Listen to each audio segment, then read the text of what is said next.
sistemas de evaluación son muy clásicos y son los que están aquí. La mayoría, el grosso de preguntas, o más del 90% de las preguntas, están ubicados en cuatro temas principales, ¿no? Conjuntivitis, glaucoma, trauma ocular y cuerpos extraños.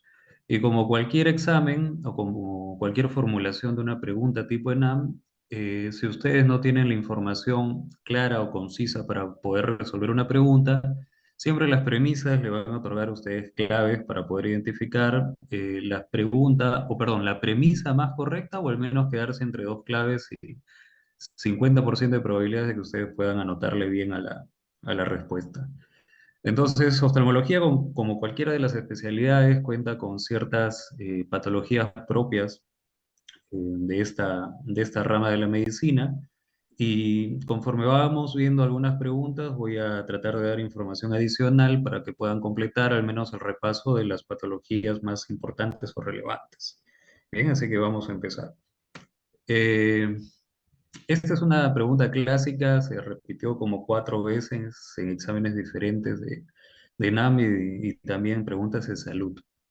Entonces, la pregunta nos dice lo siguiente: ¿qué músculo permite el fenómeno de acomodación? Y nos da cuatro alternativas diferentes: músculo orbicular, músculo ciliar, oblicuo menor y recto superior. Entonces, vamos a empezar descartando las premisas de abajo hacia arriba. El recto superior es uno de los músculos extraoculares que está ubicado en la parte superior del globo ocular. El fenómeno que produce la contracción de este músculo es la elevación del globo ocular o la supraversión. El oblicuo menor es uno de los músculos más importantes dentro de las relaciones anatómicas que tienen los músculos con el globo ocular. ¿Por qué? Porque la inserción del oblicuo menor está muy cerca del área macular. Como ustedes saben, la mácula es la zona de la visión más perfecta que nosotros tenemos y en una cirugía tiene una relevancia muy importante porque al nosotros manipular el oblicuo menor, si pasamos una sutura muy profunda, podemos perforar la retina en el área central y eso sería catastrófico para una intervención. Así que el oblicuo menor tiene una especial relevancia tanto por su inserción como por su origen. Cuando ustedes han estudiado los músculos extraoculares en oftalmología, la mayoría de ustedes debe recordar que todos o la mayoría de ellos deriva del anillo de Zinc. Es una estructura anatómica que está alrededor del origen del nervio óptico y que va liberando los rectos superiores, inferiores, mediales y laterales. En cambio, el oblicuo menor es el único músculo que se origina en el piso de la órbita. Por eso es que es frecuente su atrapamiento incluso en las fracturas del piso de la órbita, que es una pregunta bastante frecuente en los pacientes con traumatismos oculares cerrados. Y nos queda por último el músculo orbicular y el músculo ciliar. El músculo orbicular es un músculo que se encuentra alrededor de la órbita y que le permite el cierre voluntario del globo ocular o el cierre voluntario de los párpados. Como ustedes recordarán, está inervado por el séptimo par craneal. Entonces, una parálisis facial periférica inactiva la función del músculo orbicular, lo que mantiene el ojo expuesto al medio ambiente y genera un fenómeno conocido como la oftalmos, donde el ojito empieza a lagrimear de forma espontánea. Entonces, acomodación, ¿qué es acomodación? Es el fenómeno mediante el cual a mí me permite enfocar una imagen que está a una distancia corta. Para que suceda esto, yo necesito que el músculo ciliar que está dentro de mi ojito se contraiga. Y al hacer esto, lo que va a producir es que las zónulas que están en conexión entre el cuerpo ciliar y el cristalino se relajen. Al relajar la zónula, el cristalino aumenta su volumen. Al relajar la zónula, el cristalino aumenta su volumen en sentido antero-posterior, lo que aumenta el poder refractivo del cristalino. Mencionarles a ustedes que el cristalino es una estructura transparente, biconvexa, que tiene un poder dióptrico de 20 dioptrías, pero que se va modificando a través del tiempo. Con los años y con la opacidad del cristalino que genera catarata, nosotros vamos perdiendo acomodación. Y cuando ustedes escuchan hablar de presbicia, no es otra cosa más que el agotamiento del reflejo acomodativo en los pacientes mayores de 40 años, que antes, cuando veían su celular a esta distancia, después de los 40 tienen que verlo pues mucho más lejos, ¿no? Eso es la presbicia, que tiene relación con la enfermedad. Entonces la respuesta para esta pregunta: ¿qué músculo permite la acomodación? Es el músculo ciliar. Es un músculo que nosotros podemos inactivar a través de medicamentos o farmacológicamente, como por ejemplo tropicamida, atropina, ciclopentolato. Bien, eso es importante porque cuando nosotros hacemos una valoración refractiva de los pacientes, necesitamos anular el reflejo acomodativo para conocer el defecto refractivo real de los pacientes. Y si todos ustedes, o al menos la mayoría, utiliza lentes, hay que medirle siempre la vista bajo cicloplegia. Muy bien. Segunda pregunta. Tenemos un niño de 2 años que presenta inflamación periorbitaria y desviación convergente del ojo derecho. Al examen observamos irregularidad y ausencia del reflejo pupilar derecho. ¿Cuál es el diagnóstico más probable? Esta es una pregunta de ENAM 2020 que tiene cierta complejidad, ¿ah? Porque necesitamos utilizar la información de la pregunta a nuestro beneficio para poder descartar algunas causas. Así que vamos, ¿no? Nos piden, tiene un grupo etario muy importante, que es 2 años, es un paciente con inflamación periorbitaria, que nos hablaría de una celulitis orbitaria. Desviación convergente significa que tiene una endotropia del ojo derecho, pero al examen nos dicen dos cosas fundamentales. Primero, ausencia del reflejo pupilar derecho. ¿Qué quiere decir esto? Que cuando yo alumbro los ojos de mi paciente con una linterna, no obtengo un reflejo rojo. Por ende, asumo que es un reflejo blanquecino. Lo asumo porque la pregunta no me lo está diciendo. El reflejo blanquecino no es otra cosa más que la presencia, entre comillas, de catarata, pero por el grupo etario y por la inflamación periorbitaria perdería fuerza el diagnóstico de catarata. ¿Por qué? Porque las cataratas congénitas son enfermedades que no vienen asociadas a inflamación intraocular, a menos que el contexto sea una panuveitis. Y las panuveitis se producen por TORCH. Y no me da en el contexto de la pregunta información sobre enfermedades de TORCH, ¿no? No me da contexto de un paciente recién nacido, que la mamá tuvo toxoplasmosis o contexto de herpes. Entonces, les voy a ayudar a ir descartando. El vitro hiperplásico es una enfermedad muy poco frecuente. ¿Qué es lo que sucede? El vitro en el tiempo se tiene que ir degenerando, o al menos la parte de su origen embriológico, para que esta estructura se mantenga transparente y nos permita una visualización correcta. Entonces, por frecuencia, no es lo más probable. La catarata nunca viene asociada a inflamación periorbitaria, pero sí puede generar desviación convergente del ojo. ¿Por qué? Porque la ausencia de una visión clara genera una desviación de la fijación de nuestros ojos, y eso se llama estrabismo sensorial, que significa que la retina deja de visualizar de forma clara y el ojo tiende a moverse tanto hacia afuera como hacia adentro al no encontrar un punto de fijación macular. El retinoblastoma es el cáncer más frecuente en los niños, en los cánceres de tipo intraoculares, que vendría así asociado a una clínica de inflamación periorbitaria. Es incluso eh, el diagnóstico diferencial de las celulitis palpebrales de origen en los niños menores de 4 años. Y la endoftalmitis necesita o necesariamente debería de ir acompañado de un estado de dolor, ¿no? Dolor al movimiento ocular, deberían de hablarte de hipopión, pero también viene asociada a irregularidad de la pupila. Entonces, cuando queremos dar un diagnóstico más probable, nos faltaría información para una endoftalmitis. ¿Por qué? Porque necesitamos un origen infeccioso de la enfermedad, que no nos ha dado el contexto de la pregunta. Pero si tratamos de calzar las características de la pregunta con algunas de las alternativas, definitivamente la respuesta era retinoblastoma. Entonces, algo importante para ustedes, no necesitan más información que conocer que el retinoblastoma es la neoplasia intraocular maligna más frecuente de los niños, es más frecuente en menores de 4 años, no hay diferencia con el sexo, el 60% es bilateral, por ende el 40% es unilateral, el gen asociado es el RB1, que es un gen que suprime tumores y cuando se altera empieza a generar la enfermedad, y el tratamiento es a través de quimioterapia intraarterial o enucleación. Y es así como se ve la leucocoria en el ojo, bueno, al menos en esta imagen, es en el ojo izquierdo del paciente.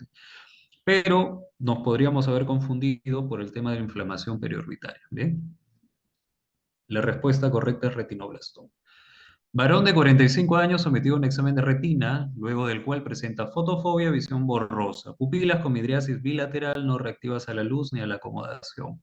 No hay otro trastorno oculomotor. ¿Cuál sería el diagnóstico más probable? Esto es súper fácil si es que ustedes le ponen atención a la primera frase. Si es un paciente que ha sido sometido a un examen de retina, nosotros utilizamos medicamentos para poder dilatar la retina. Como les había mencionado hace un momento, utilizamos tropicamida. Atropina no se utiliza para examen, pero sí para generar cicloplegia. Y además usamos ciclopentolato. Pero vamos descartando de abajo hacia arriba. ¿Podría ser un síndrome de Horner? No, ¿cierto? El síndrome de Horner viene asociado con miosis. Miosis, tosis, anhidrosis unilateral, y si es congénita, existe una alteración en la coloración del iris. Entonces, ya por venir con miosis está descartado porque el paciente tiene midriasis y es bilateral.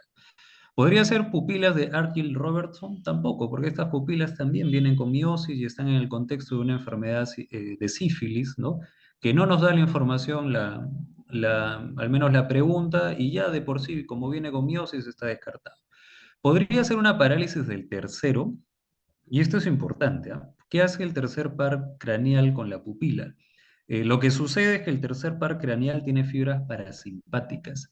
Y al tener fibras parasimpáticas, lo que genera su función es miosis. Pero al alterarse o al dañarse, genera midriasis. Y es una midriasis que genera un fenómeno conocido como anisocoria, que es algo súper importante. Pero si nos vamos a la pregunta, nos dice que perdón, sometido a un examen de retina luego del cual presenta fotofobia y visión borrosa. Y la parálisis del tercero altera la función del esfínter, pero no tanto la función acomodativa. Entonces, es más frecuente o es más probable que este paciente se haya encontrado una midriasis farmacológica y esa era la respuesta, ¿no? Entonces, utilizando la información de la propia pregunta, podemos descartar bastantes premisas para quedarnos al menos con dos, como les había mencionado.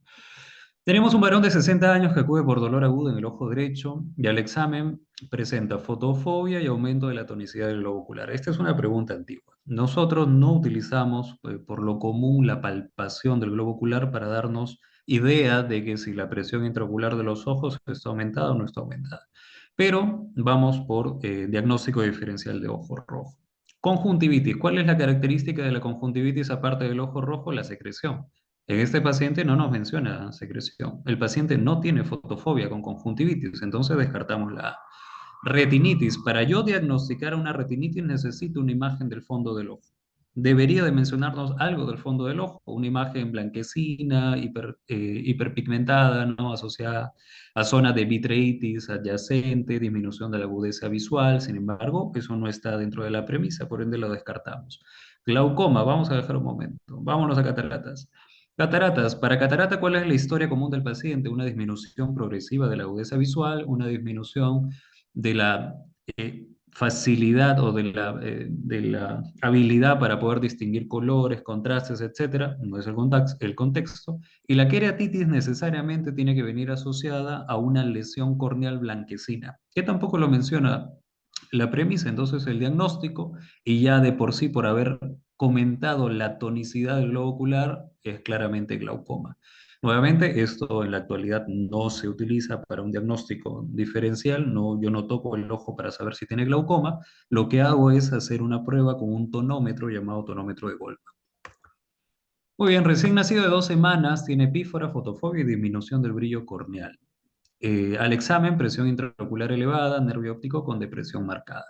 ¿Cuál es el tratamiento indicado? Y aquí se va un poco más allá del diagnóstico, ¿no? Entonces, lo que nos está mencionando la pregunta es la triada clásica del glaucoma congénito. Entonces, para poder responder esta pregunta, deberían de ustedes haber leído al menos un poco de glaucoma congénito, porque al menos 3 de las 4 opciones que ustedes tienen en esta diapositiva son tratamientos de glaucoma. Le voy explicando un poco. Al menos trabeculoplastía, permítame poner una pantallita, es trabeculoplastía, goniotomía. Ok. Les explico. La trabeculoplastía actualmente se conoce como SLT. El SLT es un tipo de láser y es un tipo de láser que es láser de argón. El láser de argón, un ratito, ya. El láser de argón lo que hace es actuar sobre el ángulo camerular. Y lo que produce es un estímulo positivo a las células o a los llamados trabeculocitos para que aumenten el drenaje del humor acuoso. Entonces, para yo poder tratar a un paciente con SLT, necesito que el paciente tenga glaucoma de ángulo abierto y que me permita ver la zona de drenaje del humor acuoso, que no es otra cosa más que el canal de Schlemm. ¿Lo utilizamos en recién nacidos? No, no hay evidencia que haya demostrado que el SLT o la trabeculoplastía pueda generar un beneficio en estos pacientes. Vamos a lo segundo. Decía iridotomía. Iridotomía. ¿Qué pasa con la iridotomía? También es un tipo de láser, pero el láser ya no es de argón, sino se llama NYAG. Eso no importa. ¿En quién lo utilizamos? En pacientes con ángulos camerulares cerrados. Es el tratamiento para pacientes con glaucoma de ángulo cerrado. ¿Y qué hace el láser? Genera un espacio adicional en el iris para que el humor acuoso pueda pasar de la cámara posterior a la cámara anterior y no se genere un cierre agudo. ¿En qué lo utilizamos? En los pacientes de ángulo cerrado. ¿Y qué es lo que hace? Apertura un espacio en el iris. ¿Lo utilizamos para pacientes con glaucoma congénito? Tampoco. No se utiliza porque el problema del glaucoma congénito no está asociado a un problema del iris per se. Lo segundo que decía era dacriocistorrinostomía. Y esto no tiene nada que ver porque es el tratamiento de las obstrucciones de la vía lagrimal. Era solamente un distractor. Y lo último, sí es cierto, la goniotomía. La goniotomía se utiliza de manera clásica para los pacientes que tienen glaucoma congénito porque elimina la membrana de Barkham. Y la membrana de Barkham es la membrana que está asociada con el glaucoma congénito. El contexto, el que te habla en la génesis de esta enfermedad del glaucoma congénito, es que esta membrana no se ha eliminado después del desarrollo fetal. Por ende, bloquea el ángulo camerular o bloquea el canal de Schlemm, produciendo el glaucoma congénito. Y la goniotomía lo que hace es arrasar con la membrana de Barkham. Lo hacemos con una agujita, eso apertura el ángulo camerular, el humor acuoso fluye con normalidad y se elimina la causa del aumento de la presión intraocular. Entonces, el tratamiento indicado para ellos, goniotomía, la B. Mujer de 74 años sufre de hipermetropía, desde hace 24 horas viene presentando dolor en el ojo izquierdo con pérdida visual paulatina, hiperemia ocular con opacidad corneal y midriasis. A la palpación, aumento de la tonicidad del ojo, ¿cuál es el diagnóstico aún más probable? Bien, con los aumentos de tonicidad del ojo tenemos claro que tiene que ser un glaucoma, pero ¿sería glaucoma crónico o glaucoma agudo? Definitivamente sería un glaucoma agudo porque me dice desde 24 horas, pero vamos desglosando cada uno de las premisas. Bien, si tengo un paciente con hipermetropía, esto es lo que pasa normalmente con los pacientes con hipermetropía. La hipermetropía puede ser axial o puede ser refractiva. Nosotros sabemos que un globo ocular debe tener por lo menos una longitud anteroposterior de 24 milímetros. Esto es lo normal. En los pacientes con hipermetropía, el globo ocular puede ser menor de 24 milímetros. He visto pacientes de 18, 17 milímetros y esto produce que las estructuras intraoculares sean muy estrechas. ¿Cuáles en particular? La cámara anterior. Y la cámara anterior tiene una zona muy importante que está relacionada con el iris, ¿no? Acá está el cristalino, y todo esto es la cámara vítrea. Cuando la cámara anterior es muy estrecha, el iris contacta con la córnea y produce algo llamado bloqueo pupilar. Bloqueo pupilar. Y al bloquear la pupila no se genera drenaje de humor acuoso y aumenta súbitamente la presión intraocular. Y esta es la génesis de lo que conocemos nosotros como glaucoma agudo o glaucoma por sierra angular o ataque agudo de glaucoma. Esta es la génesis. Bien, entonces es importante el contexto refractivo, sí, porque esto pasa en el hipermétrope. En el miope no existe bloqueo pupilar porque las estructuras son amplias, son grandes, por ende no hay aumento de la presión intraocular de forma súbita y no se produce una enfermedad aguda. Lo que produce el miope es el glaucoma de ángulo abierto, que es una enfermedad crónica. Entonces el contexto refractivo en esta pregunta es bastante relevante. Sería una parálisis del tercero, la verdad que no tiene ningún sentido. La parálisis del tercer par craneal produce caída del párpado, produce alteración de la pupila y produce además oftalmoplegia, porque inhibe la inervación directa de los músculos extraoculares. ¿Por qué tiene opacidad de córnea? Porque el aumento súbito de la presión intraocular lo que produce es un edema corneal epitelial, que nosotros le decimos edema epitelial microquístico. Por eso es que tiene opacidad corneal. Y bueno, no sería uveitis, ¿por qué? Porque cuando tengo uveitis necesariamente debo de tener un signo llamado Tyndall. ¿Y qué es el Tyndall? No es otra cosa más que células en la cámara anterior. No me menciona células en cámara anterior, entonces el diagnóstico es glaucoma agudo. Muy bien. Mujer de 57 años acude a emergencia por dolor ocular izquierdo intenso desde hace 7 horas. Al examen, gran hiperemia conjuntival, midriasis reactiva, que es la midriasis del glaucoma agudo, presión ocular de 32, recordemos que la presión normal es de 10 a 21. ¿Cuál es el tratamiento más adecuado? Y acá sí entramos en algunos problemas con el ENAM 2022, porque el tratamiento más adecuado para un paciente con glaucoma agudo no es ninguna de esas alternativas. El tratamiento más adecuado es una iridotomía láser, pero no tenemos ninguna de esas opciones dentro de las premisas, así que vamos a tratar de darle alguna solución. Bien, trabeculoplastía selectiva láser o trabeculoplastía láser. ¿Podría realizar en este paciente? No. ¿Por qué no puedo? Porque el contexto es un glaucoma agudo. Y el glaucoma agudo necesariamente viene con bloqueo del ángulo. Y si yo no puedo ver el ángulo, no puedo aplicar el láser. Porque este láser va nuevamente en la malla trabecular. Y si va en la malla trabecular, es la primera estructura que se pierde cuando se cierra el ángulo. Entonces no es posible aplicar trabeculoplastía selectiva láser, la A está eliminada totalmente. Vamos a implantes de válvula de drenaje. El implante de válvula no es la primera opción para ninguna patología de glaucoma, es la última opción. ¿Por qué? Porque el implante de válvula produce pérdida de las células endoteliales de la córnea. Entonces estoy condenando al paciente a que haga una pérdida o una descompensación corneal a futuro. No es mi primera opción en ningún paciente con glaucoma agudo. ¿Se puede aplicar? Sí, se puede aplicar, pero tiene algunas indicaciones muy precisas y usualmente las preguntas en AM no van evocadas hacia tratamientos tan complejos. Entonces, válvula no va. Y a mí me pone en un desacierto entre análogo de la prostaglandina y trabeculectomía quirúrgico. ¿Por qué? Porque teóricamente, y esto es solamente teórico, los análogos de las prostaglandinas estaban contraindicados en los pacientes con glaucoma agudo, pero era la primera versión del análogo de la prostaglandina. ¿Por qué? Porque como análogo de prostaglandina, teóricamente generaba inflamación intraocular. Digo teóricamente. ¿Por qué? Porque actualmente ya no lo produce. Tenemos nuevos fármacos que no se asocian a esa eventualidad. Sin embargo, por ese contexto, y entiendo que las personas que hacen el ENAM no siempre han estado actualizadas en la información, entendería que la trabeculectomía quirúrgica es su opción quirúrgica más adecuada. Cualquier paciente en cualquier contexto de cualquier glaucoma, la trabeculectomía ha demostrado que la efectividad de la intervención es superior al 90% para controlar la presión intraocular dentro de los 2 años después de la cirugía. No hay intervención de glaucoma que tenga mayor tasa de efectividad que la trabeculectomía quirúrgica.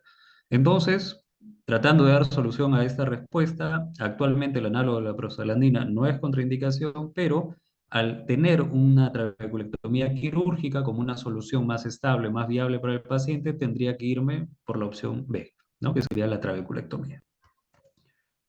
Muy bien, nuevamente esta pregunta se repite. Fenómeno de acomodación, ya saben, músculo ciliar. El chalazion está causado por una afectación relacionada con, y tenemos glándulas de Saiz, glándulas de mebomio, problemas alérgicos, cáncer vasocelular o anomalías del tarso.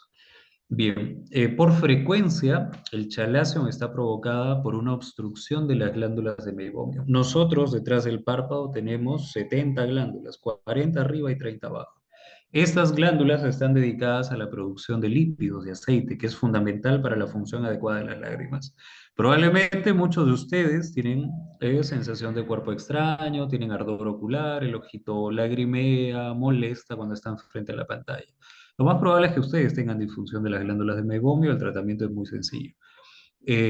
Cuando se bloquea la salida de las glándulas de meiomio, se produce que la estructura glandular crece en tamaño, acumula la grasa y forma una cápsula alrededor de él. Y esa es la zona indurada, que normalmente la sentimos como una pelotita en el párpado. Puede aparecer en cualquier lado.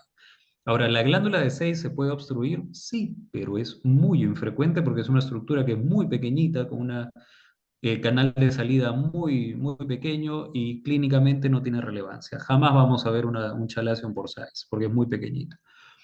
¿Problemas alérgicos? ¿Está asociado a chalazion? La verdad que sí.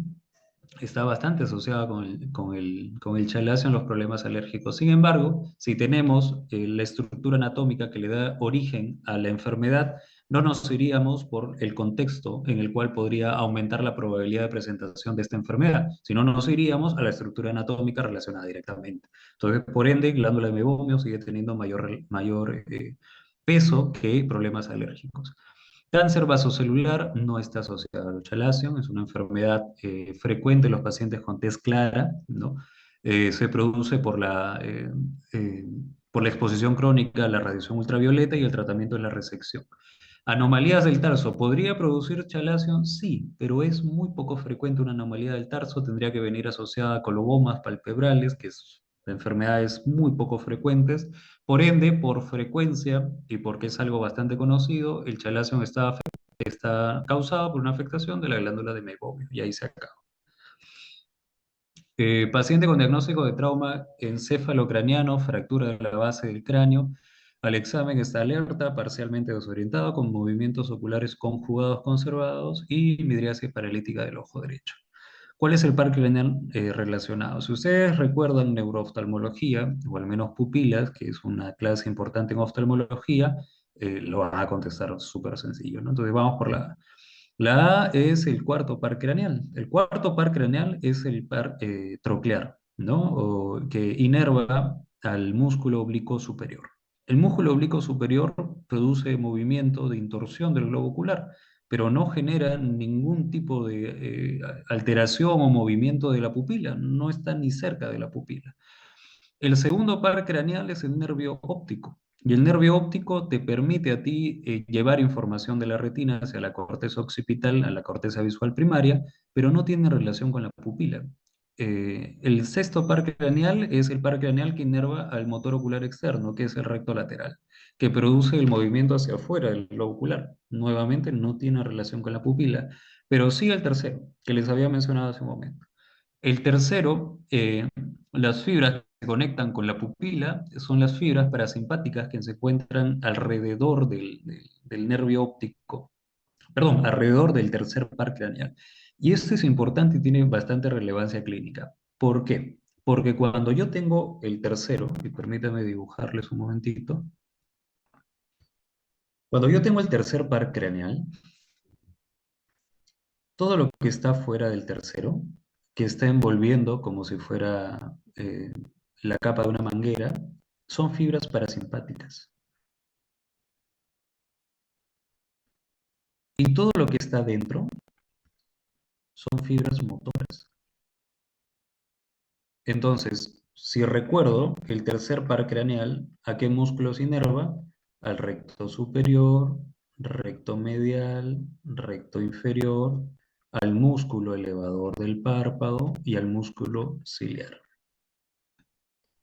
Inerva el movimiento. Y las fibras parasimpáticas, que lo que hace, inerva al músculo esfínter de la pupila.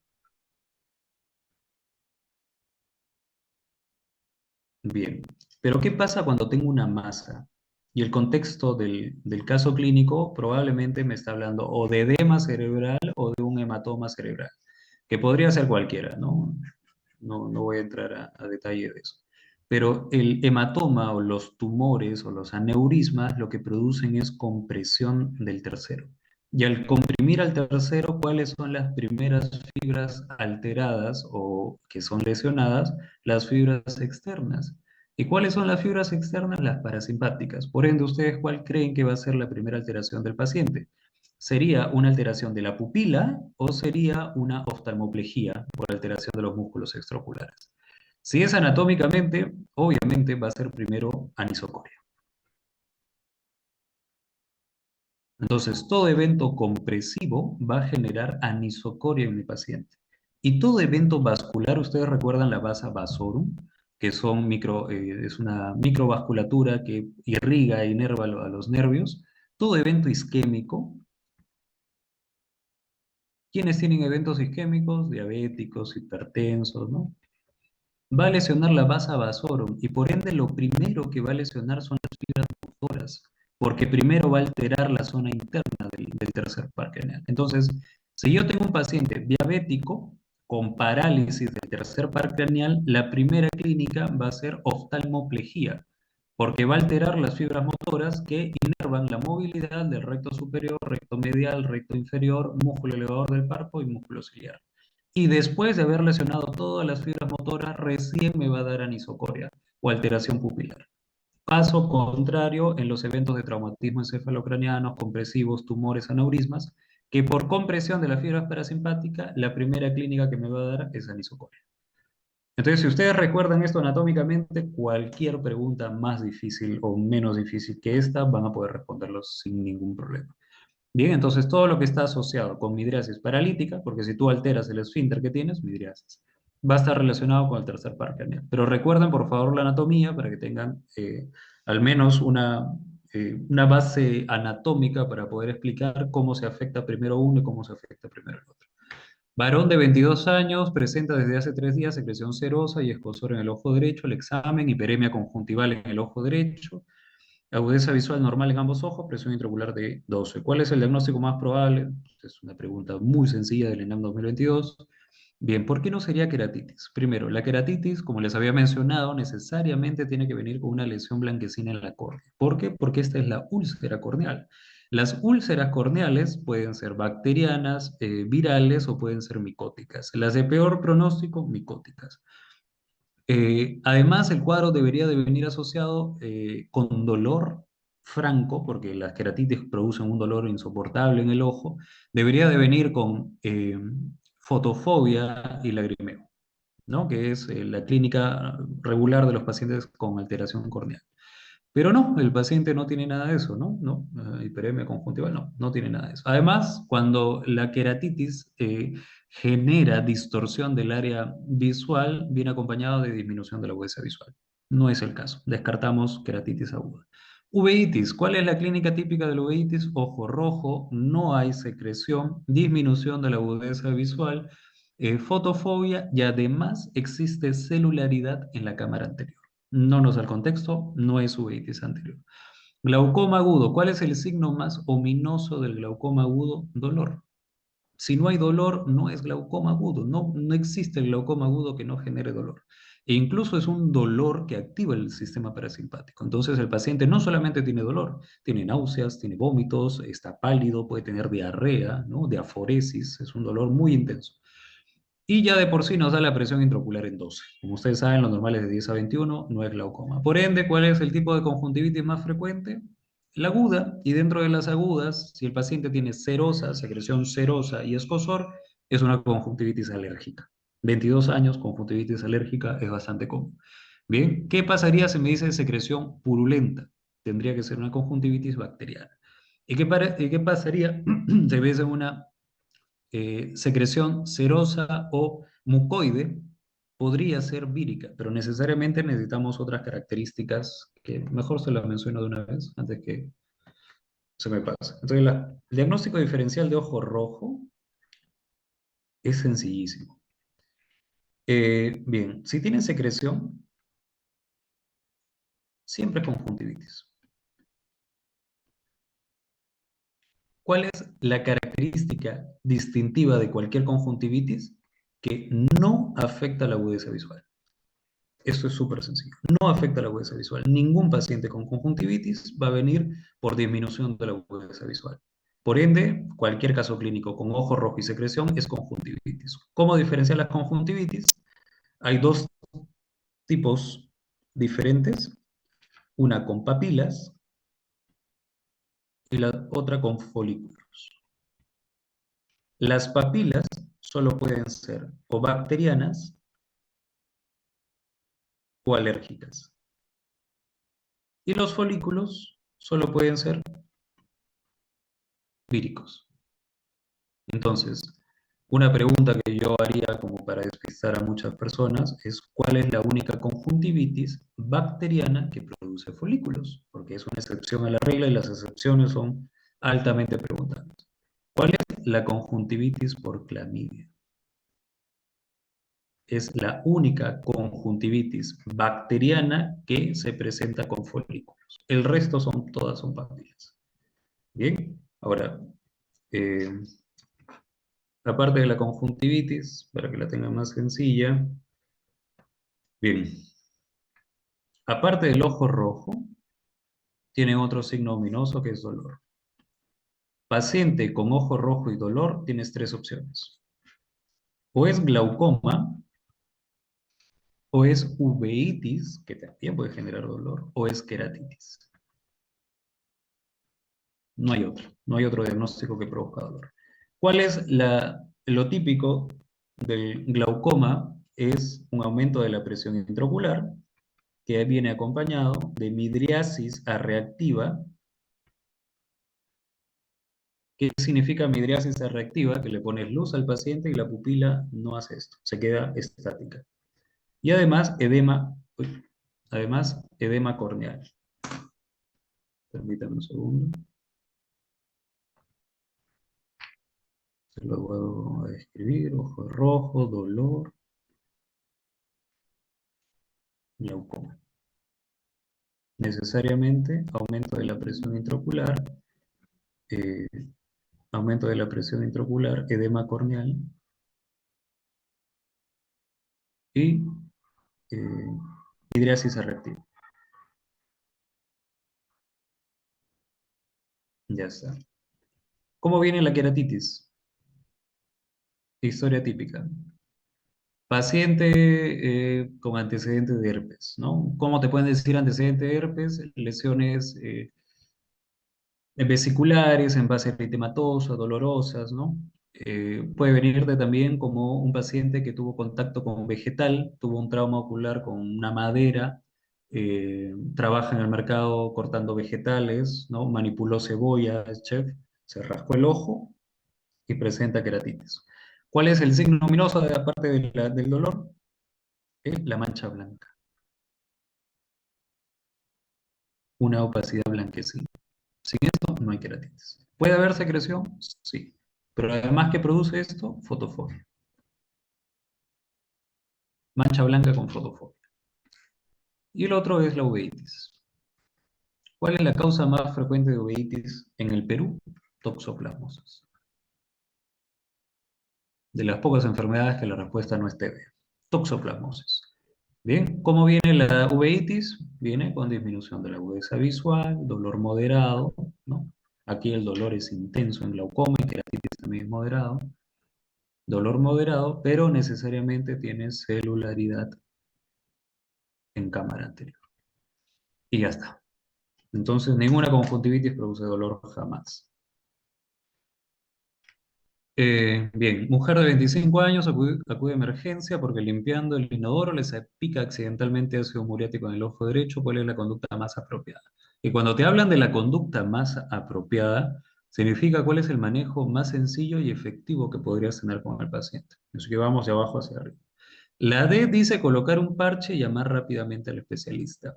Ningún contacto con químicos jamás se parcha. ¿Por qué no se parcha? Porque si tú dejas el químico dentro del ojo, lo que produce es una necrosis, dependiendo del origen, puede ser coagulativa o liquefactiva, y va generando lesión permanente del tejido ocular, y eso es irreparable. Puedes llegar incluso a perforar un globo ocular por haber parchado un ojo al que le cayó lejía. Entonces, nunca se parchan los ojos con contacto con químicos. Administrar corticoides tópicos para disminuir la inflamación. ¿Lo hacemos? Sí. Nosotros tratamos a la queratitis o las conjuntivitis químicas con corticoide. Pero recuerda que este es el ENAM, no es un examen de especialista. Por ende, ¿cuál es tu conducta más apropiada? No va a ser el manejo farmacológico del paciente. Ahorita vamos con la respuesta. B. Limpiar con un paño limpio y colocar ungüento antiséptico. Jamás. Ninguna queratitis química se trata con ungüento. Nunca le pongan tetraciclina a un ojo con queratitis química. ¿Por qué? Porque la lesión epitelial va a hacer que el paciente grite cuando le pongas el ungüento. Porque es como si tuvieras una herida abierta y el tetralam, que es el medicamento que utilizan en los hospitales, es un medicamento que es muy lesivo para la superficie ocular. No lo usamos casi nunca, es más, si podemos ni lo vemos. Utilizamos cualquier otro medicamento menos tetralam. ¿Y cuál es la respuesta más adecuada? Irrigar el ojo inmediatamente con suero fisiológico y agua.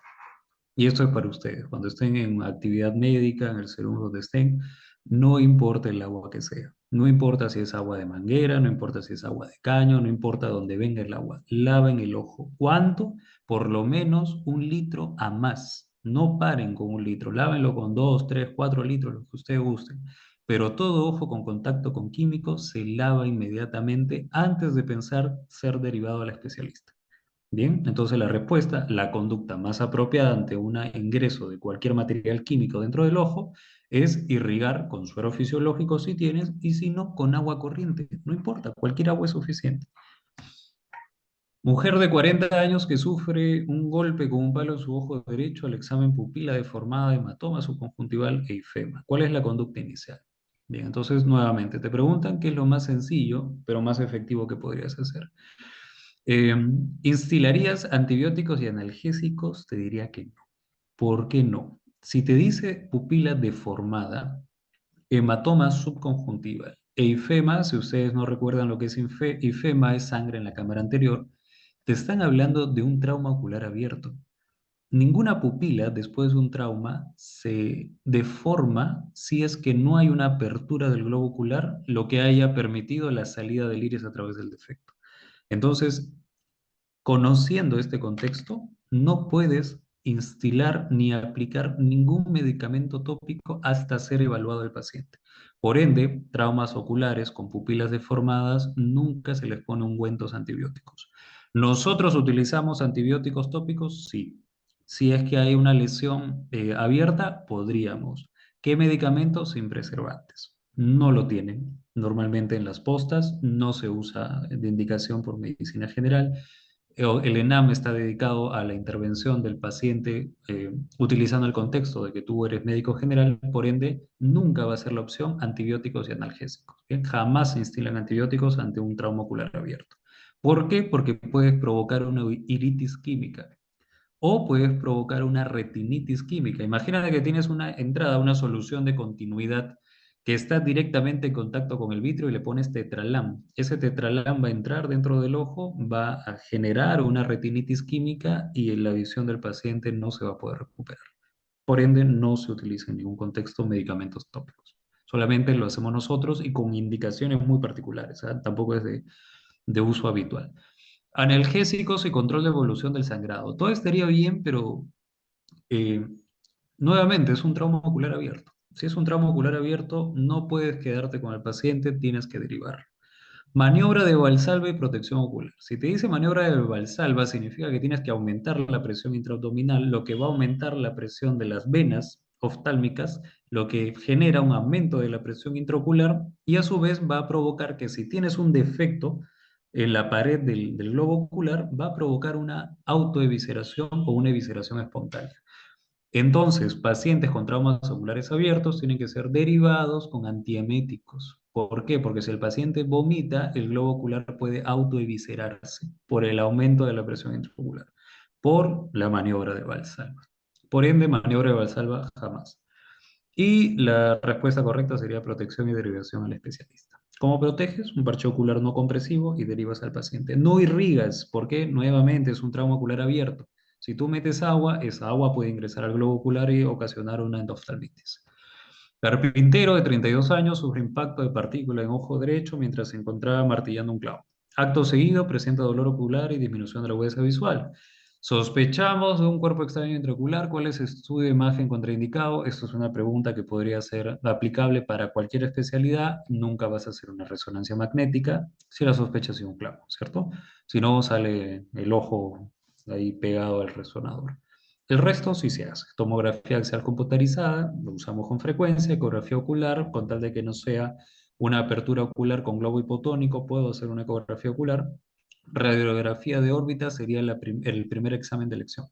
Si esta pregunta me diría, ¿cuál es el primer examen de elección para este paciente? No sería tomografía, sería radiografía de órbita. Bien, ¿por qué? Porque es metal. Y nuevamente, cualquier pregunta que ustedes le hagan y tengan un versus entre tomografía y radiografía, 90% de las preguntas es radiografía la respuesta. Porque es el examen más sencillo. Siempre es el examen más sencillo. Paciente de 67 años refiere disminución de la agudeza visual unilateral y metamorfopsias de rápida evolución. ¿Qué estructura podría alterarse para generar estos síntomas? ¿Qué es la metamorfopsia? Es una alteración deformada de la realidad. Puede ser micropsia, puede ser macropsia. ¿Qué significa? Que yo con un ojo veo la lámpara gigante y con el otro lo veo de un tamaño normal. O con un ojo yo veo mi celular pequeñito y con el otro ojo lo veo normal. Esas son metamorfopsias, alteraciones en la forma de los objetos. Ahora, ¿el cristalino puede generarme metamorfopsias? Nunca. ¿Qué genera el cristalino? Visión borrosa, disminución del contraste y disminución de la percepción de los colores. ¿El nervio óptico puede generarme metamorfopsias? No. El nervio óptico lo que me genera son escotomas o lesiones campimétricas. ¿Recuerdan ustedes el glaucoma, el escalón nasal, el arco, la lesión arciforme, la lesión de Yarun? Son lesiones que vienen asociadas con defectos especiales de la capa de fibras nerviosas, que no voy a entrar mucho en detalle en eso, pero no me genera metamorfopsia, no me altera la percepción de los objetos, me genera áreas sin visión, simplemente eso. Conjuntiva, ¿tiene algo que ver con la agudeza visual conjuntiva? En absoluto. Entonces, por descarte sería mácula. ¿Por qué? Porque en la mácula tenemos un área llamada fobia. Y en la fobia, los fotorreceptores, llamados conos, están en una distribución bastante particular. Y esta distribución, incluso modificar la orientación del receptor de esto a esto, me genera una alteración permanente de la agudeza visual. Entonces, las capas de la retina, que son tan importantes para nuestra visión, tienen que tener una estructura permanentemente fija para nosotros tener la mayor calidad visual posible. Cualquier alteración, incluso de la dirección del cuerpo del fotorreceptor, me produce metamorfopsias. Y para esto hay un test que se llama el test de Amsler. ¿Qué es el test de Amsler? Es un test que yo aplico a mis pacientes con sospecha de enfermedad macular para poder identificar si es que él ve las líneas o los cuadros de la imagen distorsionadas, y esto me da el diagnóstico de una maculopatía sin determinar. Ya yo cuando haga el fondo de ojo voy a poder ver cuál de las maculopatías es. La causa más frecuente de pérdida visual irreversible en el mundo occidental en personas de más de 50 años es... Ya, acá hay una cosa bien compleja, porque si te la ponen así, cualquiera podría ser, ¿ah? Sin embargo, vamos desmenuzando uno por uno. Desprendimiento de retina no es la causa más frecuente. Necesariamente tienes que tener un antecedente o traumático, o el paciente debe ser miope alto o debe de haber tenido una lesión predisponente de la retina, por ende no es tan frecuente como el resto. Glaucoma crónico simple. ¿Genera pérdida visual irreversible? Sí, sí genera pérdida visual irreversible. Eh, Vamos a dejarla ahí, vamos por la otra. Retinopatía diabética. Si yo comparo retinopatía diabética versus glaucoma y degeneración macular asociada a la edad, la retinopatía diabética no es tan frecuente. Entonces, para poder generar una respuesta en base a esta pregunta, tendrías que descartar al menos por frecuencia retinopatía diabética y desprendimiento de retina. Y me quedaría con glaucoma crónico simple y degeneración macular asociada a la edad. Y aquí la respuesta del banco era degeneración macular asociada a la edad, que no es mala, no es una respuesta mala, es una respuesta correcta, es una pérdida visual irreversible, tiene razón. Es más frecuente en 50 de años y tiene razón. ¿El glaucoma crónico simple es frecuente? Sí, también es frecuente, pero puede estar incluso presente en poblaciones mucho más jóvenes. Bien, por ende, yo creo que esta es una pregunta que tiene mucha probabilidad de falla, ¿no? No es igual, se las puse porque está dentro del banco de preguntas, pero si yo tendría que responder esta pregunta actualmente, diría degeneración macular asociada. ¿Y cuál de las dos? La tipo seca. No elegiría glaucoma crónico simple porque por frecuencia no está tan frecuente en mayores de 50 años por el grupo etario, y la retinopatía diabética necesariamente debería de haber tenido en la premisa pacientes en edad laboral. Si me dicen pacientes en edad laboral, la respuesta es retinopatía diabética. Así están los... El último reporte de la OMS tiene definiciones claras de los grupos poblacionales que tienen la enfermedad. Por eso cuando ustedes le preguntan cuál es la causa de ceguera de ceguera reversible más frecuente en los pacientes de oftalmología, la respuesta es catarata. ¿no? Porque ceguera reversible. Pero si es irreversible y mayor de 50 años, la respuesta de degeneración macular no puede ser retinopatía diabética porque no te han puesto el contexto de un paciente en edad laboral. ¿Bien? ¿Por qué? Porque si me dicen edad laboral, está cortando o está haciendo un punto de corte a los 65 años. Sin embargo, si me dicen más de 50 años, está abarcando pacientes desde 50 hasta el final de su vida. Por ende, la frecuencia de presentación es más importante en la degeneración macular asociada. Doctor, Pregunta media tramposa. doctor, se hubiera dicho glaucoma agudo. No, el glaucoma agudo es mucho más infrecuente que el glaucoma crónico simple. Es una población mucho más pequeña.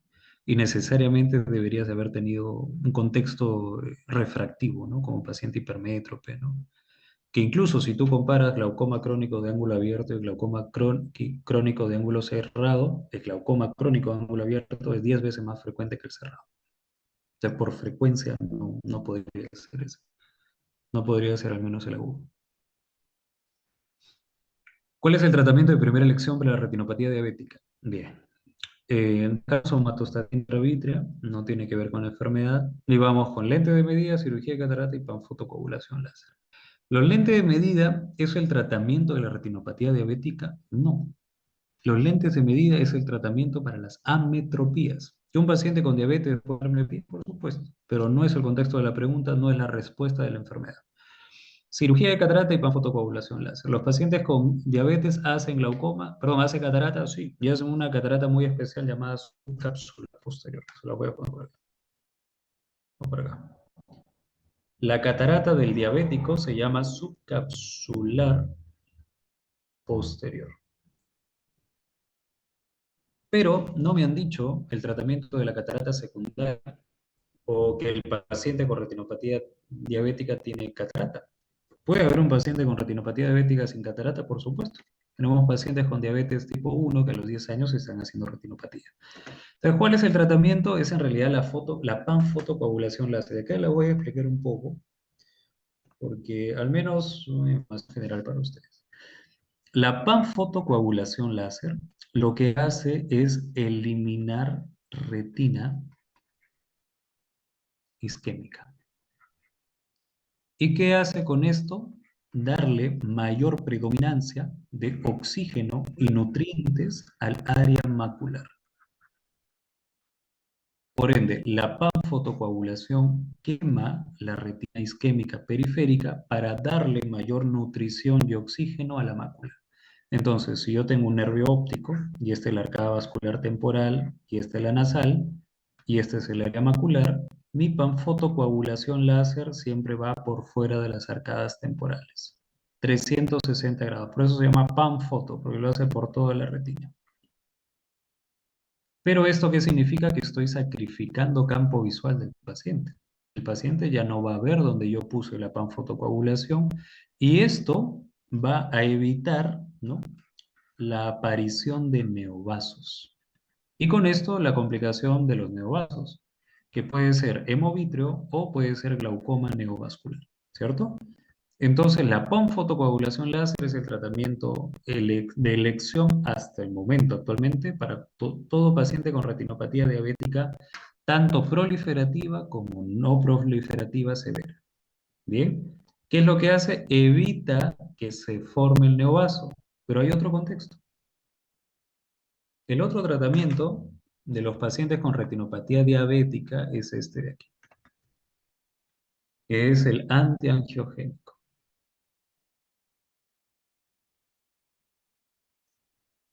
El antiangiogénico se pone como una inyección intravítrea. ¿Qué es lo que hace el antiangiogénico? Como el nombre lo dice, evita o reduce la formación del factor de crecimiento endotelial o el factor de crecimiento vascular endotelial. Por ende, regresiona o reabsorbe los neovasos existentes. Entonces, ¿qué hacemos nosotros actualmente? Combinamos antiangiogénicos con panfotocoagulación láser. Mientras el antiangiogénico regresiona los neovasos presentes, la panfotocoagulación evita que se formen nuevos neovasos. y así tratamos al paciente con retinopatía diabética. Bien, pero ya saben el contexto diferente, qué hace la panfoto, qué hace el antiangiogénico. Si yo tengo pacientes con retinopatía diabética no proliferativa severa que no tienen neovasos, no tiene sentido poner el antiangiogénico. Solamente hago panfotocoagulación. Y si tengo pacientes con neovasos, ponerle panfotocoagulación evita que se creen los nuevos, pero no debo de olvidarme del antiangiogénico porque los que ya se crearon y están presentes van a sangrar y el antiangiogénico los va a reabsorber. ¿Ya? Eso solamente para aclarar un poquito esta parte. Mujer de 75 años diagnosticada hace 3 años de drusas blandas en el fondo del ojo. Este es un MIR, ¿no? Sí, es MIR. Refiere a presentar metamorfopsias desde hace 2 semanas y disminución de la agudeza visual. Donde ustedes vean metamorfopsias es mácula. Metamorfopsias es mácula. Entonces lo único que hago es buscar dónde dice mácula en las opciones. Y bien, acá tienen corioretinopatía serosa central, neuropatía óptica isquémica, catarata senil, degeneración macular. Vamos a tratar de ir de abajo hacia arriba. Voy a aprovechar esa pregunta para explicarles la corioretinopatía central porque es muy frecuente en los médicos. ¿Qué pasa con la corioretinopatía serosa central? Es una enfermedad, si este es mi EPR y este es mi retina, lo que produce la corioretinopatía serosa central es que se acumule, perdón, líquido subretiniano en el área macular. Entonces sí me puede producir metamorfopsias. Pero el paciente típico es el paciente varón,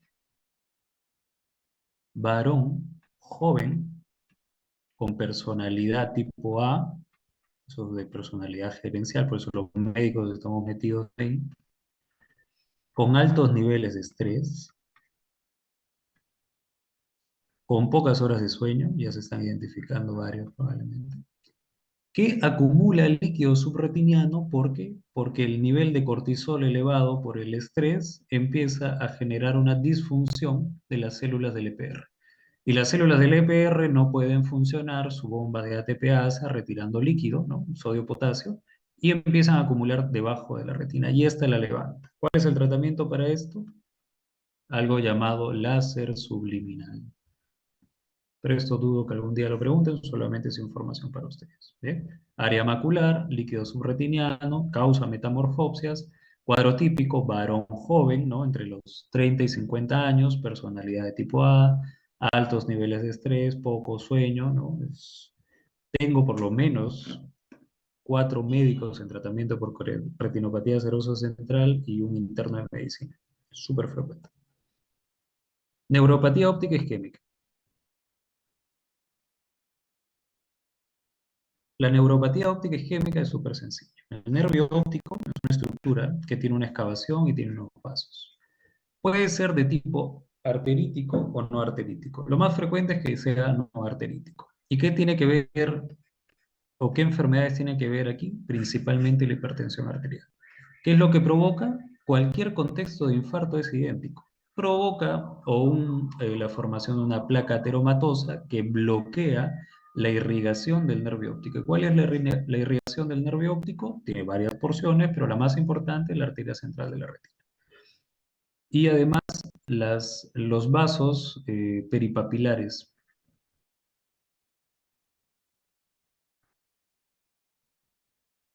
¿Y estos de dónde deriva? De la arteria carótida. Entonces, un infarto de la arteria carótida, entre ellas, me estaba olvidando, está la arteria oftálmica. Entonces, un trombo que afecta a la arteria carótida, afecta a la arteria oftálmica, afecta a la arteria central de la retina, los vasos peripapilares, y me da un infarto del nervio óptico. ¿Cuál es la apariencia clínica del infarto del nervio óptico? Palidez. Palidez marcada, parece una tiza blanca el nervio óptico. ¿Y cuál es el defecto óptico que me da? Disminución de la agudeza visual súbita. Y el campo visual se afecta por completo. Entonces tengo una pérdida ominosa, pérdida completa del campo visual, no recuperable. ¿Tenemos tratamiento para esto? No. Se ha intentado muchos estudios para tratar a la neuropatía óptica isquémica como si fuera un stroke, ¿no? Una enfermedad cerebrovascular, un accidente cerebrovascular, pero nada ha demostrado que esto tenga relevancia clínica con el futuro visual del paciente. Entonces, la neuropatía óptica isquémica la tratamos nosotros con antiagregantes y además con un medicamento. Le digo, esto no está demostrado, pero les digo, utiliza brimonidina, porque la brimonidina ha demostrado en un estudio ser neuroprotector. Recuerden a la brimonidina como un medicamento antileucomatoso, ¿cierto? Bloquea el alfa-2. ¿Recuerdan? Bien. Ok. Catarata senil, ya les mencioné que no produce metamorfopsias y las drusas. Bien. ¿Qué son las drusas? Las drusas hay de dos tipos. Drusa blanda y drusa seca. Nuevamente, EPR, retina, membrana de Bruch, corio capilar. La corio capilar está llena de vasos sanguíneos, este es el EPR, y entre el EPR y la membrana de Bruch se crean o se acumulan unos desechos que deberían de haberse eliminado de la retina. Estos desechos se llaman drusas. ¿Cuándo son secas? Cuando no hay neovascularización. ¿Y cuándo son blandas? Cuando hay neovascularización. Entonces, la degeneración macular asociada a la edad tiene como signo clínico patognomónico la presencia de drusas. Si no tiene neovascularización, son secas y se trata con antioxidantes. Si es blanda, o sea, tiene neovascularización, ¿con qué creen que lo tratamos? Con antiangiogénicos. ¿Bien? Nada más eso. Las drusas son parte de la degeneración macular. Si ustedes leen drusas, es degeneración macular.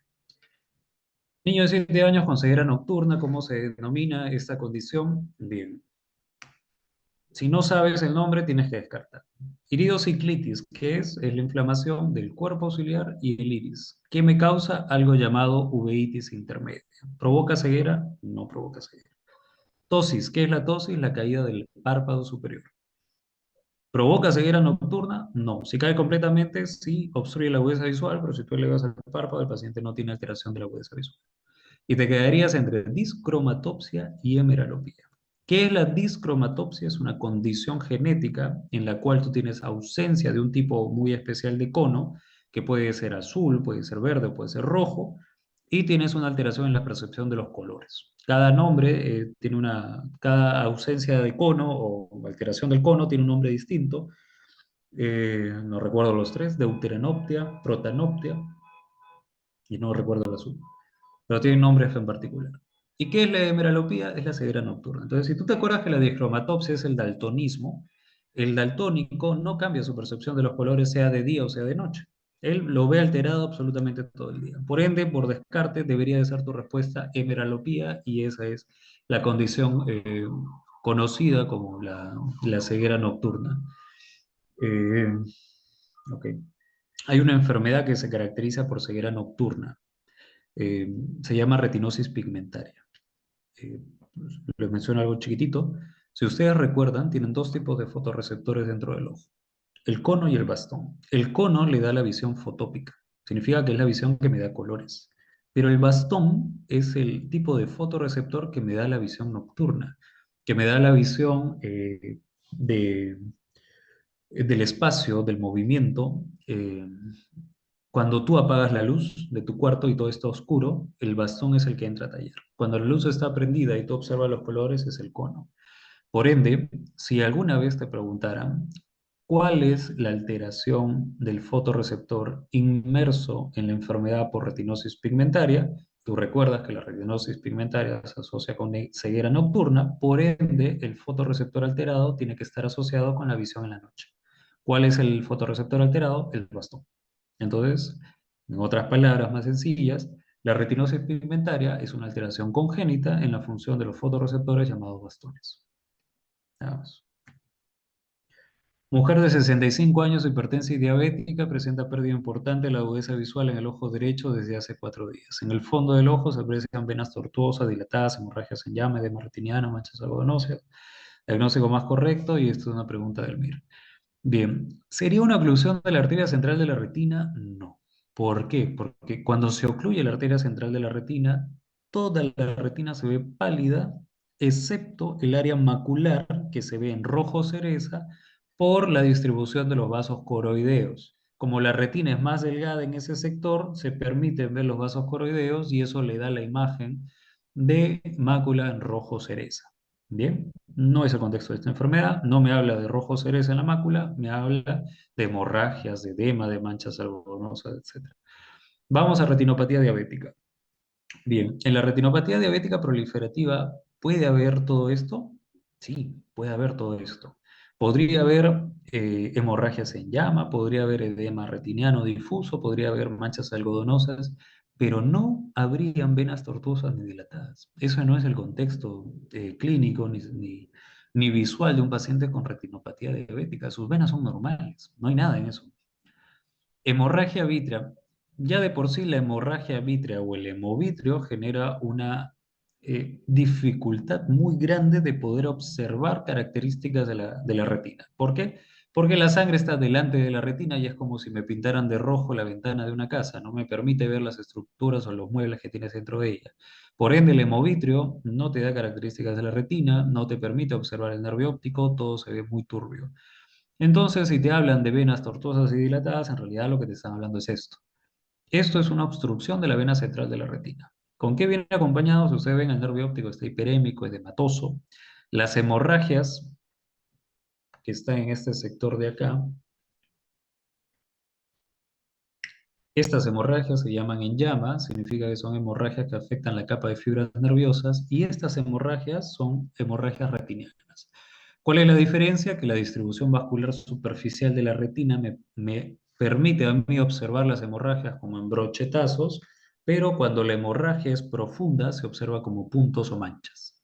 Bien, entonces esto es hemorragia en llama, esto es manchas, hemorragia intrarretiniana, y este es el área macular que por la presencia de los exudados está edematosa.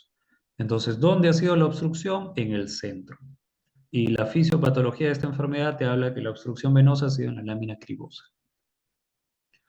Paciente diabético desde hace 10 años, disminución de la agudeza visual del ojo derecho de varios días de evolución. ¿Cuál es la causa más frecuente? Entonces, si tú te vas a la retinopatía diabética, el paciente puede estar viendo 20/20 y tener microaneurismas, microhemorragias, exudados, puede tener neovascularización en la periferia de la retina.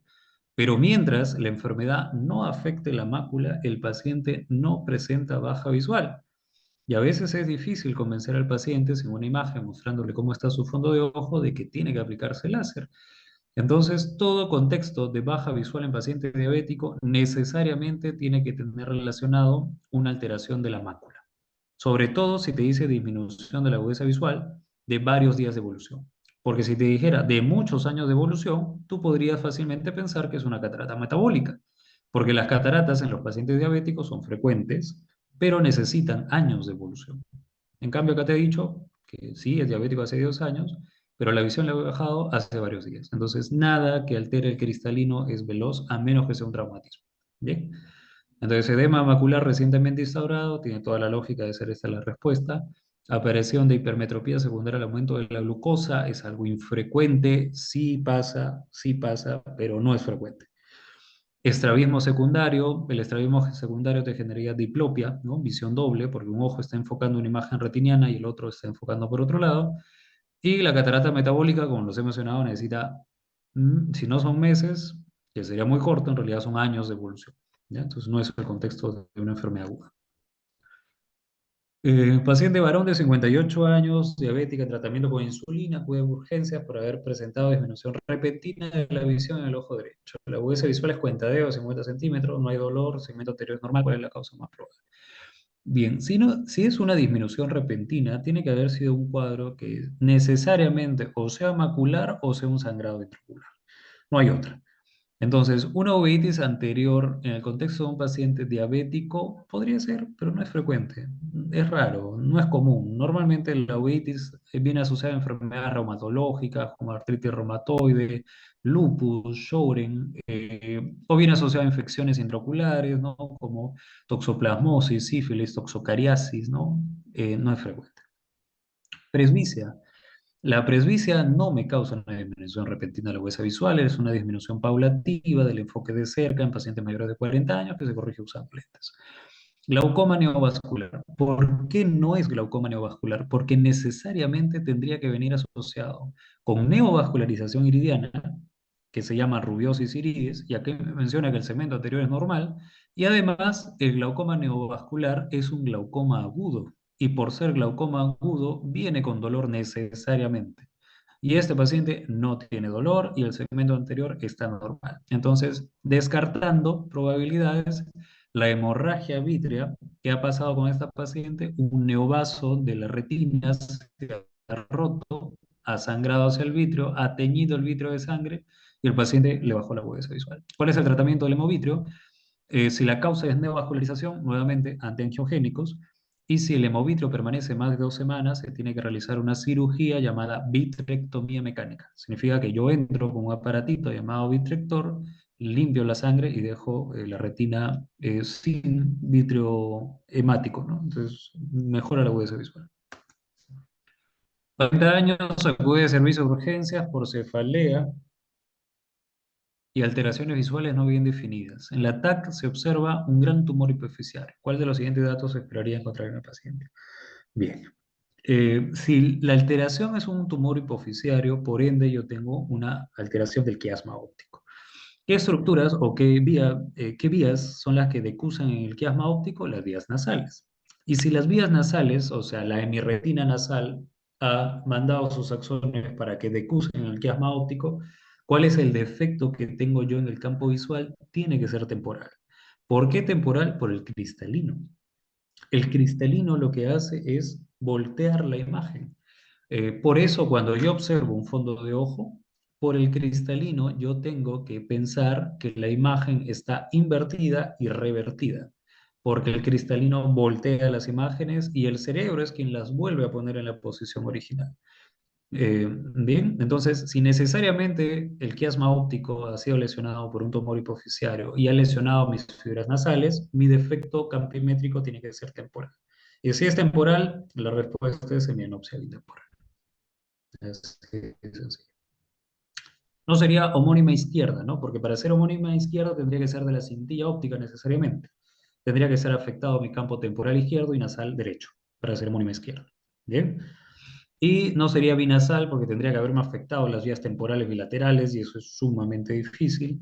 Y tampoco sería una cuadrantanopsia nasal bilateral por el mismo concepto, ¿no? Tendría que haberse lesionado bitemporalmente y eso es infrecuente, sería más teórico que clínico en realidad. Paciente varón de 78 años con historia de cefalea crónica de aparición repetida de oftalmoplegia en el ojo izquierdo y anisocoria. Según la sospecha, ¿cuál es el diagnóstico más probable? Entonces, cefalea crónica, ok, esta respuesta es conociendo el contexto de la anisocoria. La anisocoria te da un diagnóstico diferencial muy relevante con una enfermedad muy particular que no te tienes que olvidar y por eso puse esta pregunta. Bien, el infarto de la corteza frontal, ¿tiene relación con la agudeza visual? No, no hay nada de la función visual en la corteza frontal, absolutamente nada.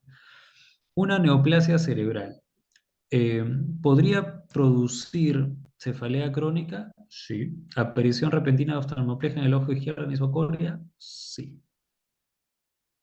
Paramos acá. Aneurisma de la arteria comunicante posterior. Ahorita comento esto. Migraña oftalmoplégica no causa isocoria. Bien, entonces yo tengo un diagnóstico diferencial entre neoplasia y aneurisma de la arteria comunicante posterior. Eh, por anatomía, existe necesariamente una relación anatómica entre la comunicante posterior y el paso del tercer par craneal. Por ende, la clínica más frecuente en pacientes con parálisis del tercero, que significa oftalmoplegia, recuerden, Si la oftalmoplegia del tercero bloquea las funciones de los músculos inervados por el tercero, ¿hacia dónde estaría mirando mi ojo? Mi ojo estaría mirando hacia el único músculo extraocular o uno de los únicos que no está inervado por el tercero. ¿Y cuál es este? El sexto. El sexto jala el ojo hacia afuera. Entonces la posición de un paciente con parálisis del tercero sería con el globo ocular dirigido hacia afuera. Y también funcionante el oblicuo superior, que baja el ojo. Entonces hacia afuera y abajo. Y ya está. Bien. Neoplasia cerebral sería la respuesta si yo no tuviera en las opciones aneurisma de la arteria comunicante posterior. Nuevamente, la causa más frecuente de parálisis o oftalmoplegia con anisocoria es de lejos el aneurisma de la comunicante posterior. Esto es por frecuencia. No significa que la neoplasia cerebral no lo pueda provocar. Como les mencioné, las causas compresivas podrían provocarme, cualquiera fuera el origen, hematomas, edema cerebral, neoplasias, podría provocarme oftalmoplegia y anisocoria. Pero en frecuencia, lastimosamente, tendrían que haber sabido la información de frecuencias para saber que la respuesta tiene que ser la C necesariamente. ¿No? No puedes confrontar la aneurisma de la comunicante posterior versus otra patología que pueda ser más relevante o más frecuente que ella misma para producir anisocoria y oftalmoplegia. No hay otra, es esa. Paciente varón de 59 años hipertenso que refiere a pérdida de visión en su ojo izquierdo. En el fondo de ojo se aprecia papila óptica pálido, ematosa. O visual se aprecia un defecto del campo inferior. Diagnóstico más probable. Ok. Bien. Primero, ¿sería glaucoma crónico? No. No sería glaucoma crónico, ¿por qué? Porque el defecto campimétrico del glaucoma no es una pérdida del hemicampo. Nunca viene con pérdida de hemicampo. La pérdida de hemicampo está asociada a una alteración propia del nervio óptico, no de la capa de fibras nerviosas. Ojo, el glaucoma produce pérdida de las células ganglionares. Y las células ganglionares son las que dan el origen de la capa de fibras nerviosas, que a su vez componen al nervio óptico. Pero el defecto campimétrico del glaucoma está asociada con la direccionalidad de la capa de fibras nerviosas. Por eso yo tengo defectos campimétricos en escalón, en arco, ¿no? Eh, focales antes de tener pérdidas completas. Entonces, no es pérdida de un campo inferior jamás en la presentación. ¿Bien? Eso es punto número uno.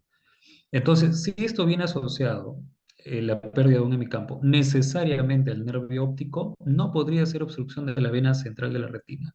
¿Por qué? Porque como ustedes han visto en la imagen, eh, la retina y el nervio venosa, eh, venosa de la retina necesariamente viene con edema papilar. Y el edema de la papila no se ve pálido, se ve congestivo y se ve enorme. Es un disco óptico, parece una yema de un huevo así gigante. Entonces no se ve pálido para nada. Y esto me dejaría necesariamente neuritis óptica versus neuropatía óptica isquémica anterior. Y lo que tengo que hacer es utilizar la información que me da la pregunta.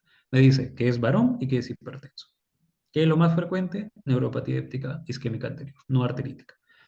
¿Por qué no sería neuritis óptica? ¿Cuál es el cuadro clínico de la neuritis óptica? Mujer de edad media, que además viene asociado con frecuencia a una manifestación ovírica o enfermedad desmielinizante como la esclerosis múltiple. ¿Puede venir en un adulto mayor? Sí, pero me tendrían que haber hablado de un contexto vírico, infeccioso o al menos un cuadro de patología inmune, ¿no? Que me pueda provocar neuritis óptica. Es muy raro, es muy raro. ¿Qué sería más frecuente? Hacerle caso a la hipertensión y al sexo del paciente. Entonces, si es más frecuente, la neuropatía óptica isquémica anterior comparte los factores de riesgo con el infarto de miocardio y con la enfermedad cerebrovascular. Entonces, estas tres patologías son manifestaciones necesariamente de problemas cardiovasculares. En frecuencia, neuropatía óptica isquémica anterior realmente mucho más frecuente que neuritis óptica. ¿Ya? Pero no se olviden, mujer de edad media con esclerosis múltiple, neuritis óptica, de lleno. Con respecto a la neuropatía óptica isquémica, una de las afirmaciones es falsa. ¿La mononeuropatía craneal más frecuente es la afectación del séptimo? No. La afectación del tercero suele conservar la motilidad pupilar. A ver, un ratito. El componente sensitivo afectado más frecuente ¿El componente sensitivo es el más frecuentemente afectado en la polineuropatía diabética? Sí. La amiotrofia diabética puede acompañarse de un cuadro de caquexia? Sí. Por ende, la A es la incorrecta. ¿Por qué? Porque la afectación más frecuente, la mononeuropatía craneal más frecuente es la parálisis del tercero. No es la del séptimo, es tercer par craneal. Bien. Y como les había mencionado, recuerdan el dibujo que les hice de anatomía, la afectación del tercero por isquemia. eh, ¿Suele conservar la motilidad? No. Ok, acá el tercero suele conservar la motilidad pupilar. Miren, la respuesta del banco es la A, pero ahora leyendo la B tampoco estoy tan seguro. Bueno, la neuropatía craneal más frecuente. No, es el tercer par craneal. Yo marcaría la A definitivamente.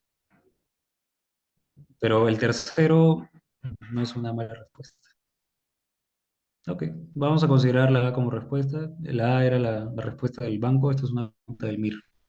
Creo que fue MIR 2012. Bien, consideren la A, por favor. Uno de los siguientes signos o síntomas no esperaría encontrar en una parálisis oculosimpática de Horner, midriasis, ¿no? O sea, el paciente viene con miosis. ¿Y por qué viene con miosis? ¿Recuerdan la cadena simpática? Eh, una de las causas más frecuentes descritas, al menos en los exámenes de síndrome de Horner, es el tumor de Pancoast, que es un tumor que está en el vértice del pulmón y que afecta la vía simpática de la vía oftalmológica. Cuando afecta la vía simpática, lo que produce es una lesión de la fibra postganglionar larga. Y cuando afecta a esta fibra simpática, por ende, se afecta la capacidad del paciente de hacer midriasis. Pues si ustedes recuerdan, la vía simpática lo que genera es midriasis, ¿no? Por liberación de adrenalina y noradrenalina. Entonces, si el paciente se afecta la vía simpática, la que prevalece es la parasimpática. Y si prevalece la parasimpática, el efecto de la parasimpática es la miosis. Entonces, no puede venir con midriasis, necesariamente tiene que ser miosis. Tosis, sí, porque se afecta el elevador del párpado. Disminución de la sudoración bilateral, sí. Y heterocromía del iris y las lesiones congénitas, sí. Si ustedes han visto la película de X-Men, ahí ven heterocromía. Junto con las fibras motoras que configuran el nervio motor ocular común, se encuentra la fibra del sistema nervioso autónomo de naturaleza parasimpática. ¿En qué ganglio terminan las fibras preganglionarias parasimpáticas? Es una pregunta de anatomía. Óptico, no, eso no tiene nada que ver con el ojo. Nervio de Gasser, ese es del trigémino. Submandibular, no tiene nada que ver con el ojo, es el ganglio ciliar, ¿cierto? La respuesta sería la 3, ganglio ciliar. El ganglio ciliar, ojo, es el punto de conexión y de sinapsis de la vía parasimpática. Y la simpática la atraviesa, pero no hace sinapsis. Pero también puede estar relacionado con lesión del ganglio ciliar.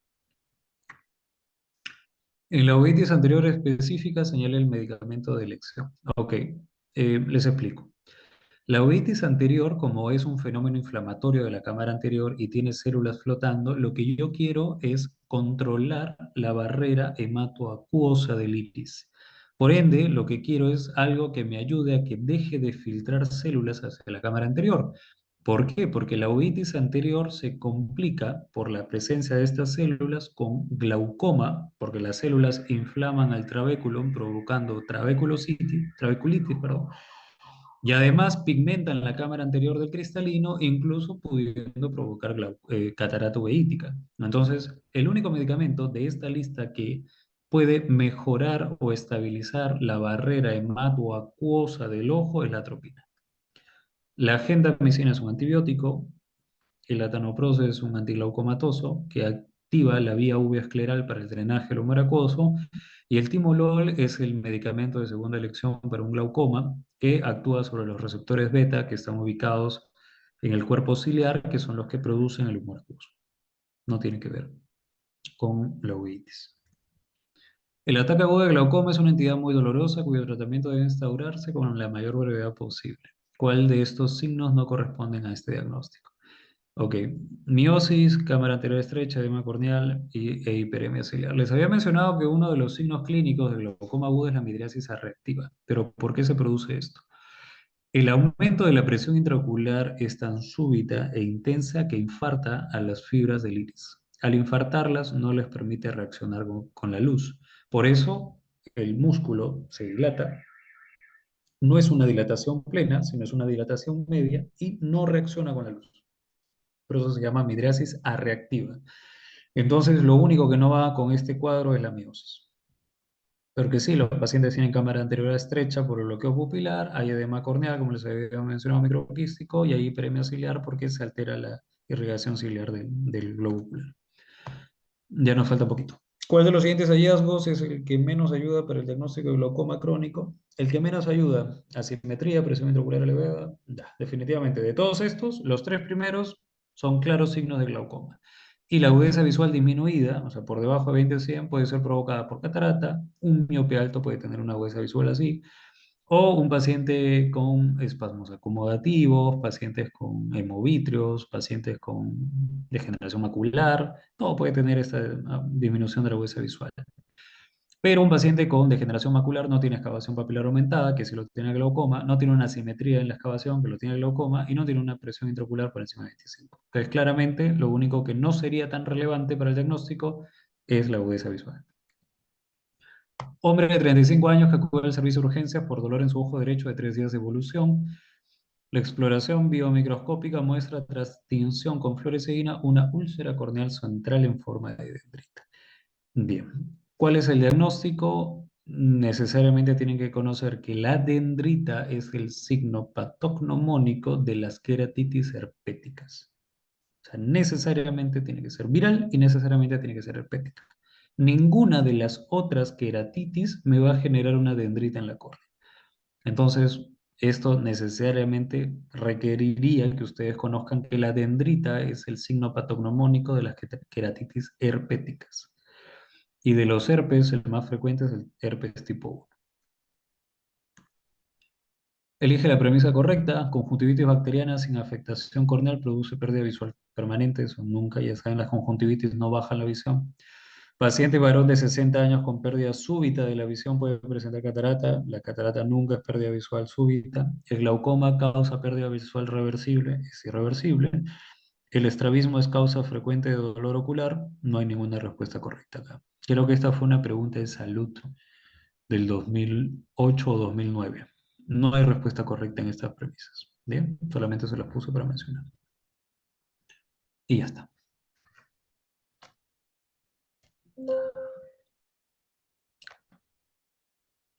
Muchas gracias, doctor Silva.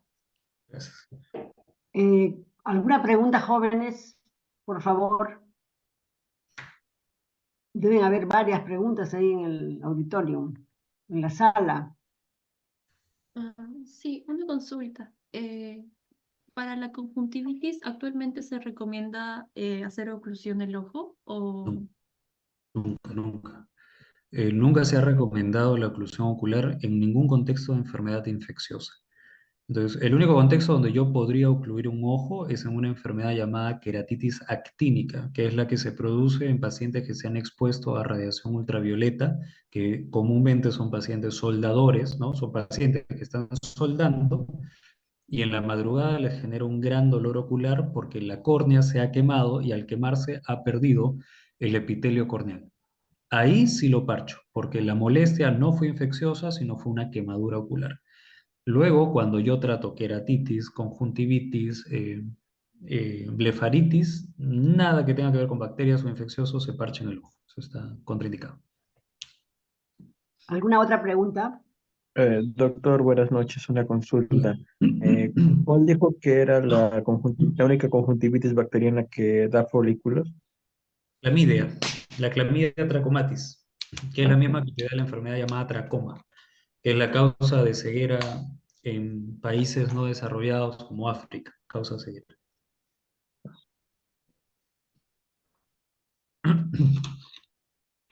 Preguntan acá, diagnóstico diferencial entre las conjuntivitis, sobre todo la secreción. Las virales normalmente son más serosas y las alérgicas normalmente son más mucoides. Pero ninguna secreción te da el diagnóstico diferencial. Podrían incluso compartir secreción mucoide serosa, conjuntivales y virales tal cual. Entonces no deberías de guiarte por el tipo de secreción. Debería de haber alguna información adicional en la pregunta que te ayude a distinguir entre viral y alérgica. Sí, pero no alérgica. Las virales no se caracterizan por ¿Alguna otra pregunta, jóvenes? Bueno, si no hay otra pregunta, agradecemos infinitamente la participación del doctor Silva por